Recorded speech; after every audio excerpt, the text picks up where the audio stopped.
Welcome to my cozy little corner of the internet. Today I actually have a reading vlog.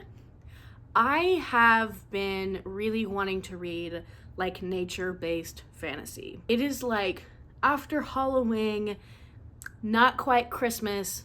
It's Christmas for you, it's cool, but it's not for me.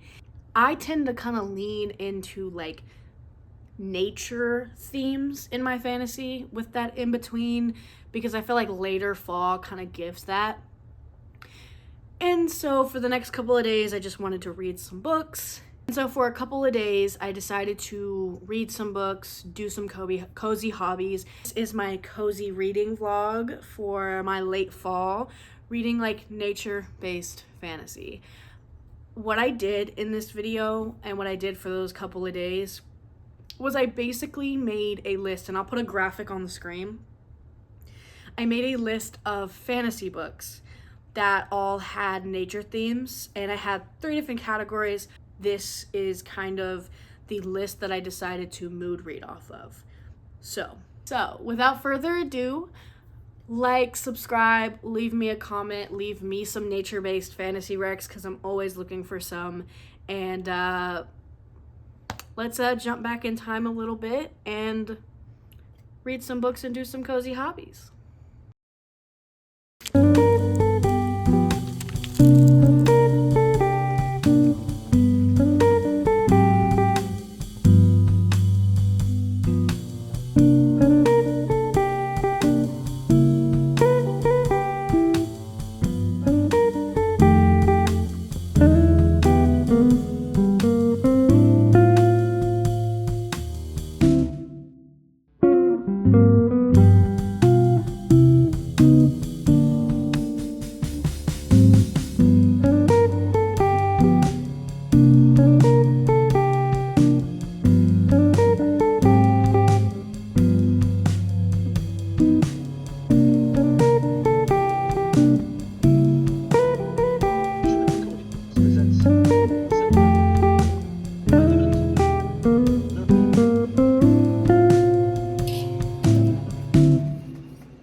I got an update for you. I've actually finished a book, but it was really short, and then I've 19% into another. I'm chugging along with my reading. I'm very proud of myself. I actually finished the first book in the Green Hollow duology.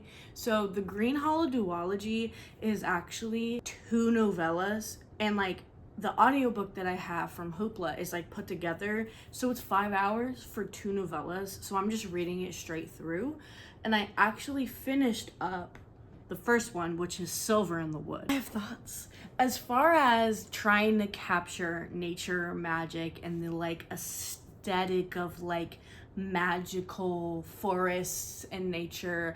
And like I really wanted to find very atmospheric writing. I didn't want to find like 2-dimensional writing that you can sometimes find in like romanticises. That I'm reading romanticises, but I think that's like a good way to like explain it. I actually really enjoyed this. Like I said, as far as the nature magic aesthetic goes, this definitely has that kind of like dark fairy tale magic feeling. With this being novella, it is actually really hard. Well, I think this book is hard to describe in general. It feels very dreamlike, and so it's kind of just like a lot of it is connected. this dude who lives in the woods and listens to the woods, and then we have Tobias who comes to the woods and kind of disrupts this normal peace he's not like used to, I guess. The way this was written beautifully, like it's very, very pretty. I will say, now that I'm like deeper into the second one, I am realizing that the first one really had no plot. I kind of feel like they could have honestly just been one book. Like, I don't really understand why she split them into two novellas, but like, I have no idea. I don't know. I feel like if you're gonna read these, you should just read them all at once, because the first one felt like a lot of setup to give us what we got in the second one. And the second one, there is more of like an actual plot surrounding a possible vampire. I don't want to say too much about the second one because it'll give away a lot of what happened in the first one, but as far as pros go for this one, I really, really liked the atmosphere and the magic, and I think I could have gotten a little bit more foresty magic, but the aesthetic was there, so yeah, I enjoyed that. And I'm 60% through with the entire duology audiobook. I am really planning on today.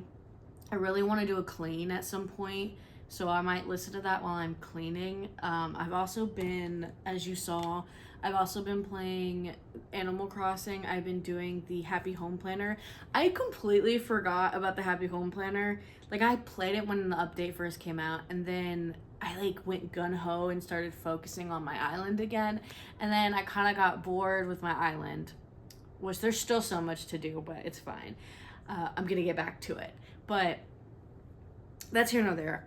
There's so much to do on my island that I kind of like just stopped, and then I've just been playing other games. When the announcement for the update came out, I was like, girl, you still haven't finished the Happy Home Planner. And there have been a lot of audiobooks that I've been wanting to listen to, so I decided to listen to these audiobooks and play Happy Home Planner, so I did a lot of that yesterday.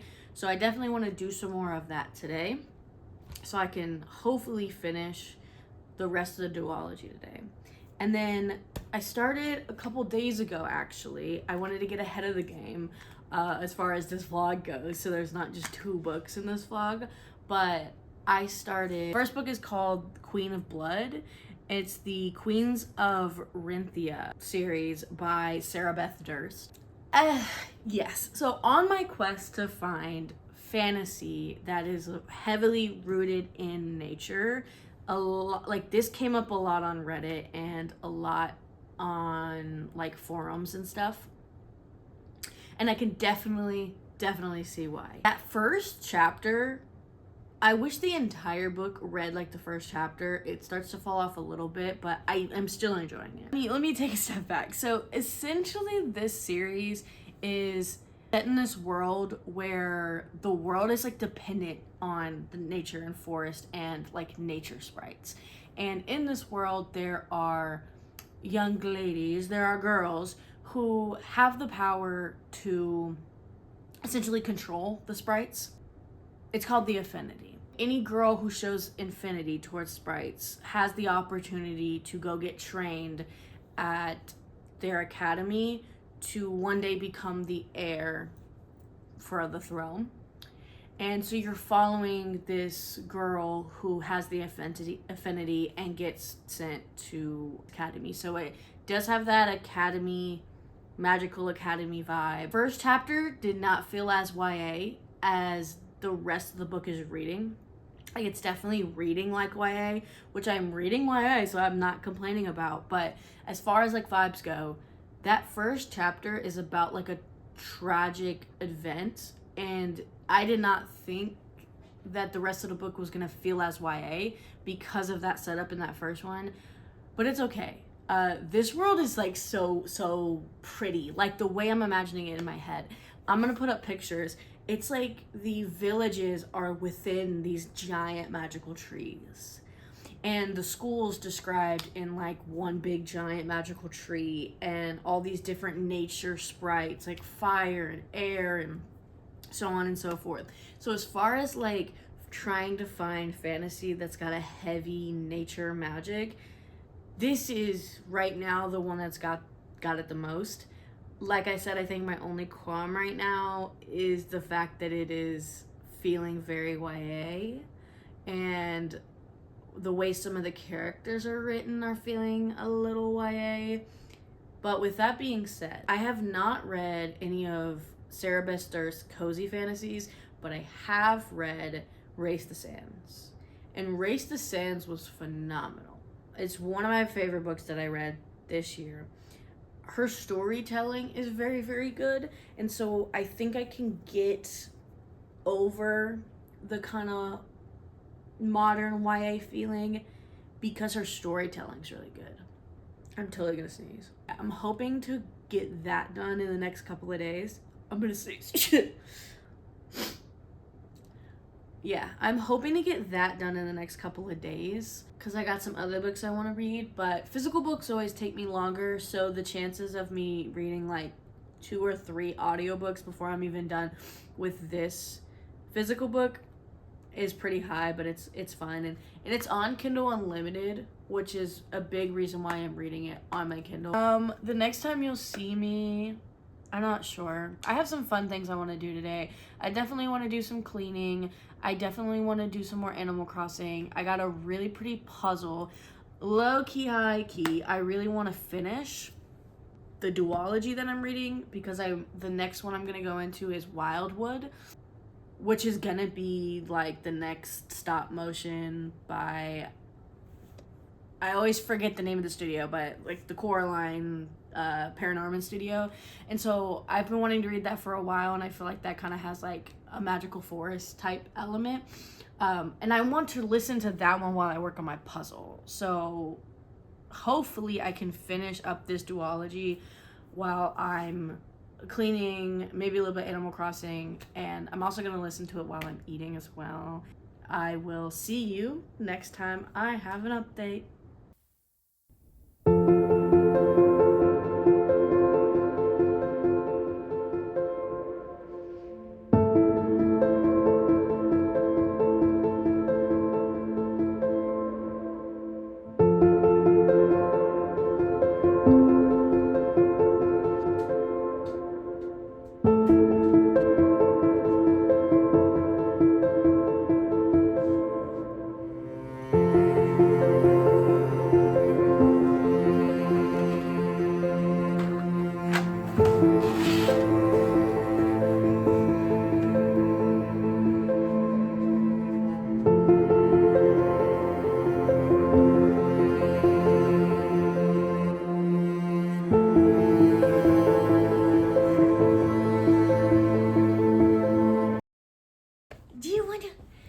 Do you want to hang out? Oh. Okay, so I have some updates I'm so excited to talk about. So first, I want to talk about that duology. I gave the first one initially 5 stars because I was like, the vibes were great. I gave it 5 stars straight off the vibes, and no, I take that back. I'm giving it 3 stars, and I'm giving the second one 2 stars. I got so bored. I was like dreading keeping reading it. I'm not even really sure what the intention was.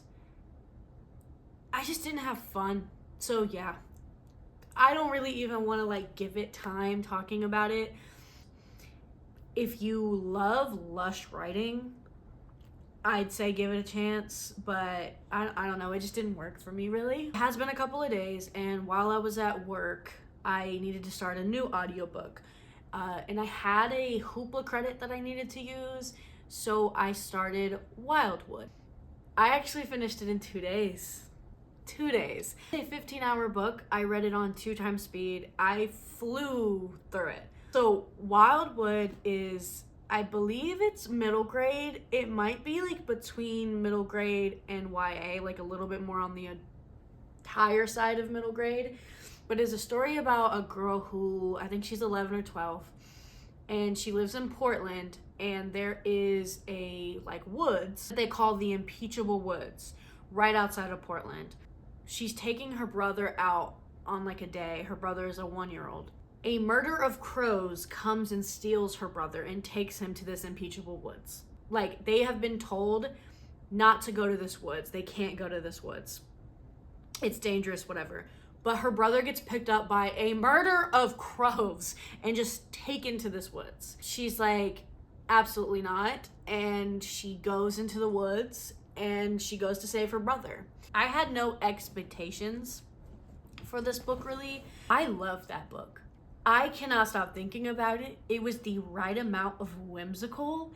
It was so good. So when she gets to the woods and she enters this woods and she's with a friend, so it's her and a friend end up going into this woods together, it becomes this like super, super cool, like magical forest. There is like humans living with anthropomorphic animals, which anthropomorphic animals are my like kryptonite. I love anthropomorphic animals. So like, but it's just like they're casually living with them, and there's like factions within this woods, and it becomes this like almost political like battle. Like these factions end up having to fight each other. Like she's thrown into this like political anthropomorphic war, like, and she just was trying to get her brother.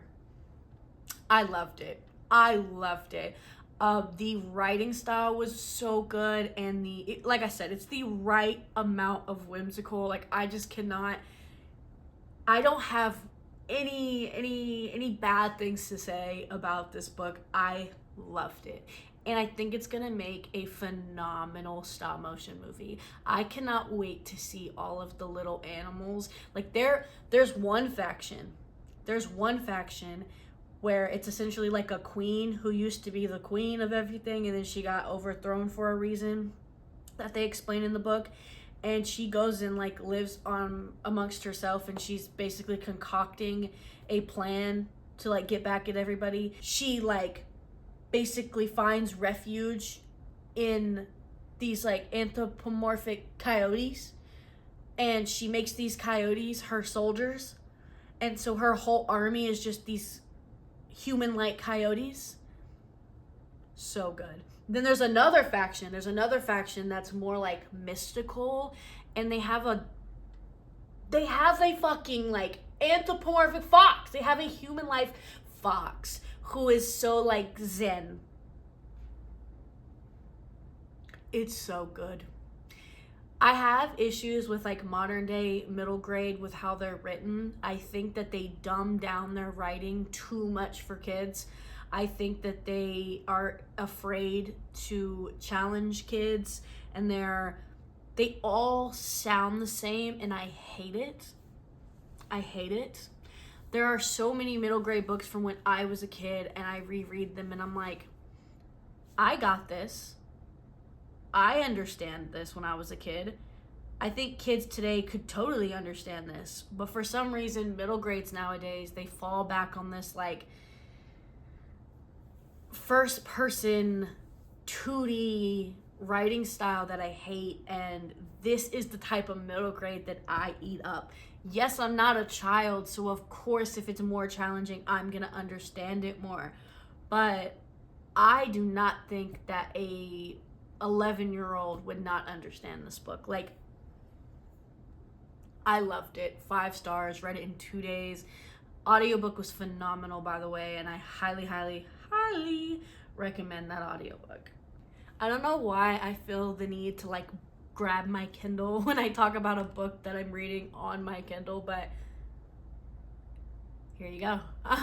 Officially 60% into Queen of Blood. I kind of ate my words a little bit. I was, at first, that first chapter, I was really planning on loving the book.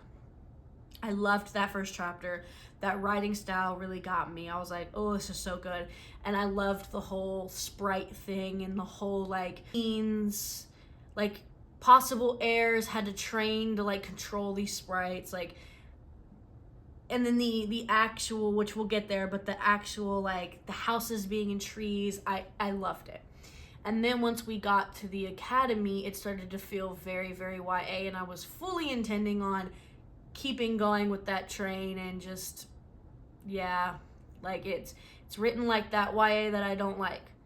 Ate my words. I really, really like it.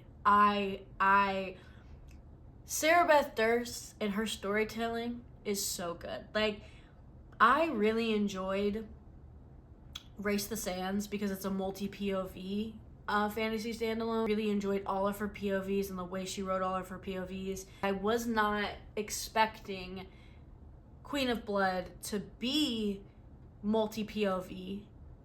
And then once we got a few different POV, I was like, whoa, oh, so we're getting a POV of the champion, we're getting a POV, and so on and so forth. I believe I explained what this was about. It's set up in a world where they have these magical sprites. Girls will have the affinity to control these sprites, and if you have the power, you can be sent to an academy to be trained. And so once you get to this academy, and once you like kind of have been there for a while, you can essentially audition, or like, that's the only word that I can really think of. You can audition for these champions. And the purpose of these champions is to pluck the ones that they believe will be the best heirs from the academy and give them real world training until there is a big trial, and all of these heirs, that possible heirs that have been plucked from these trials or plucked from these auditions, will go into this trial that the queen puts up, and whoever wins will become like the next heir, basically. And so when the queen dies, whatever, they have that person ready. Not expecting the time jump. I thought we were going to spend more time at the academy, and then it was like 5 chapters went by and it's been 4 years. So that's one thing to keep in mind, is it really jumps the timeline, which at first I didn't like, but it's kind of becoming, there's a lot going on and there's a lot in the timeline, which I like. I think it could be kind of an issue for some people if they just feel like too much is going on, because it's kind of quick, but it makes it a very fast-paced book, which I like. Another issue I kind of have is there's a little bit of a romance going on, a teeny one, and there was basically no development. It just kind of happened, but it's not a romantasy, so it's not focused on that. It kind of gives like Brandon Sanderson level romance, if you know what I mean, where it's like, it's not there and now it's there, but it's not the main thing, so you're kind of just like, cool, that's a thing, we're focusing on other stuff, okay. There are elements in this book, the atmosphere in this book, that I can't get over. Like, I absolutely love the whole like people live in trees thing. I want to live in a tree, first of all. They also have this thing in this world where they call it the wires. Dangerous to be down at the ground, down at the forest floor, because earth sprites, like, and if I didn't make it clear before, these sprites are like, they hate humans and they want to murder humans, and they want to kill them and they hate them, which is the whole purpose of the queen being able to like control these sprites. She's trying to keep them at bay to keep her humans safe, basically. But if you go down on the forest floor, it's harder for them to keep you safe, and you can get hurt from earth sprites. And they have this thing up at the top called the wire, and it's basically like ziplining. Like, you're like ziplining, and then you have to like take your hook and hook it onto the next one, and you're like almost like a monkey swinging, but ziplining. It's like, there's things like that I find so imaginative and so cool. Like, the atmosphere and the setting and the world she's building is so good. I think it's fast paced, and I think that there is maybe a few too many time jumps and maybe a few too many point of views, that there are a few things that I feel like we could have just dug a little bit deeper into.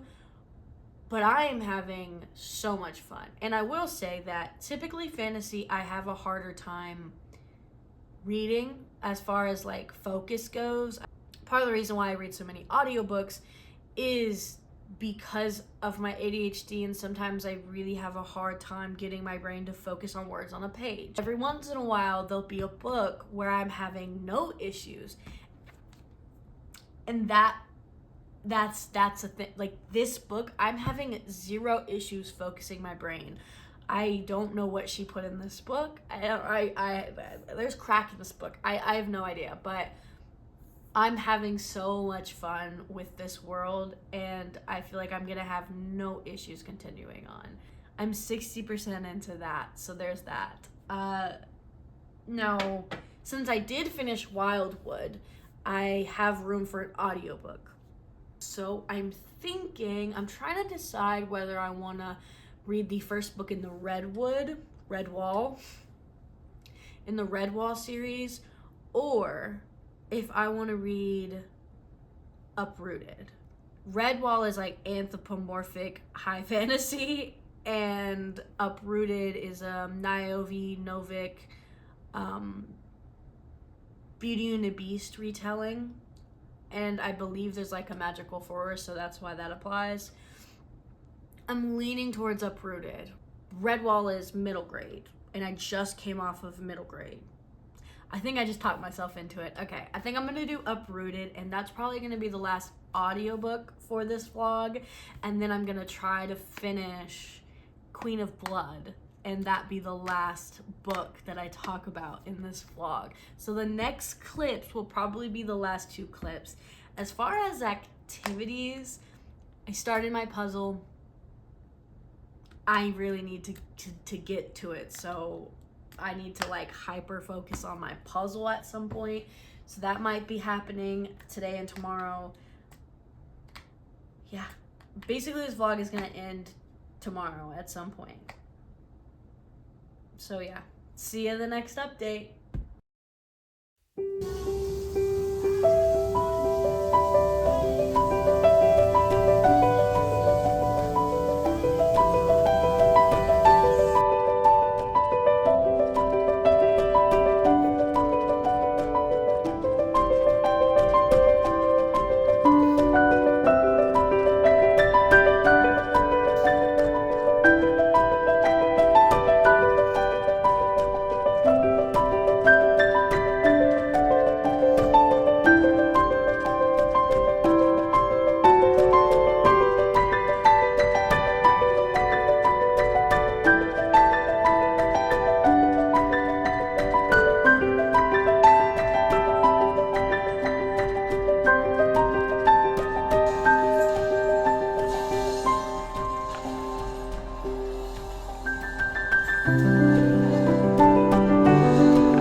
Hello, I am here to close the vlog. Don't judge my voice too harsh. I literally just woke up and just made a cup of coffee, but I need to get this finished so I can put it up. But yeah, I'm here to close out the vlog. I finished Queen of Blood too long ago, and I need to wrap that up with you guys. And then I also started and finished Forgotten Beast of Eld. I did end up reading Uprooted. Mood reader tendencies took over, and I ended up physically reading Forgotten Beast of Eld. So let's get into this update. So first and foremost, Queen of Blood. I think my feelings are pretty consistent to the last clip where I talked about Queen of Blood. The only person who feels like she's reading YA, I would say, is like the main protagonist. But I ended up giving it 3.5 stars. I think there's a lot of room for the series to get better. I think my main qualms with the series was everything felt surface level. Like, I'm still consistent in the idea that, like, I really enjoy Sarah Beth Durst's storytelling, and her imagination is really, really cool. So some concepts that she comes up with are very, very interesting. And the way she tells the story is interesting. Like, I was able to essentially finish like the last 40% in one sitting, so wasn't boring. I just think that there were multiple POVs. This was a multiple POV type story, and some of the POVs fell flat for me. I don't really feel like I dug into any of the characters. And then, which this could be because it's a series, but the main female character's character development was basically non-existent. But I think it's because of the direction the series might be going in. So I'm curious to see how her character develops as the series goes on, and then with what the hell happened at the end, because it was kind of crazy at the end, I will say. But overall, it was good. It was good. I really enjoyed the aesthetic.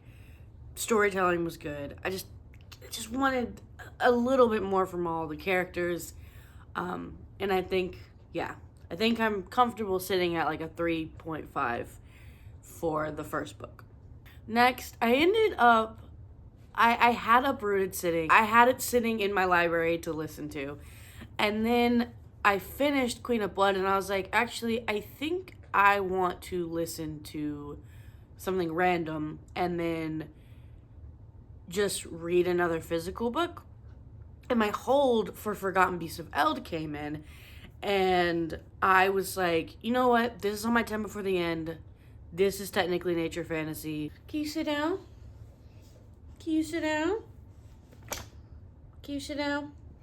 So yeah, I ended up reading Forgotten Beasts of Eld, and Patricia A. McClipt writes these like extremely lyrical fairy tale like stories. They're gorgeous. This one definitely read like a palate cleanser, and it's essentially about a girl named Sybil. She is 16, but prior to the story starting, she was like raised in isolation away from the kingdom, and like the only way that I can really explain it is like a farm, I guess, like away from the kingdom, but there's like magical animals, and she can actually communicate like in her head with these animals. And when the story starts, this dude comes up to her at the edge of her property and is like, hey, you need to take this baby, like take this baby. So she ends up taking this baby and raising this baby, and then events ensue. There's a time jump, and then this kid is like older. Why? It ends up becoming this story about motherhood and feminist issues. There's so much I can say, but I just want people to go in blind and then just enjoy it. If you enjoy a beautifully written fairy tale like story, I would 100% read this book. It's so good. But yeah, that is it for my little vloggy vlog. The next time you guys see a vlog, it should be a Christmas vlog, which I am so hyped for. Let's just say that. And yeah, if you made it this far, like, subscribe, comment comment an emoji of a mug, and thanks for watching.